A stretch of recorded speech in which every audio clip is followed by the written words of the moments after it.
Reddy MLA తూర్పు జయప్రకాష్ రెడ్డి ప్రకటించారు. 1969లో అమరులైన వారి కుటుంబాలకు ₹1,00,000తో పాటు ఇళ్ల స్థలాలు కూడా ఇవ్వబోతున్నారు. ఈ నెల 29న సదాశివపేటలో తెలంగాణ అమరవీరుల స్తూపాన్ని ఆవిష్కరించి బాధితులకు ప్రత్యేక ప్యాకేజీని అందిస్తారు. రెండు కుటుంబాలకు మరి ₹1,00,000 చొప్పున వాళ్లకు నేను మా కార్యకర్తలందరం కలిసి వారికి ఆర్థికంగా మరి సహాయం చేసే కార్యక్రమాన్ని కూడా పెట్టుకోవడం జరిగింది. దాంతోపాటు దాదాపు ఒక 70 మంది బాగా జైళ్లకు ఇచ్చిన ఉన్నారు. ఒక 20-25 వేల చొప్పున ఆ 70 కుటుంబాలకు కూడా ఇవ్వాలని ఒక కార్యక్రమం అందులో స్తూపావిష్కరణ పెట్టుకోవడం జరిగింది.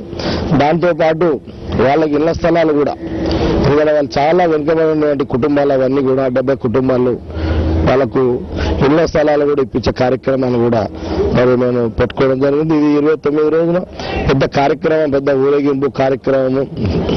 మరి దాదాపు ఒక 10,000 మంది నా కాన్సెన్స్ సంబంధించిన కార్యకర్తలందరం కూడా మరి ఈ యొక్క కార్యక్రమాన్ని పెట్టుకోవడం జరిగింది. దీనికి తెలంగాణ వాదులు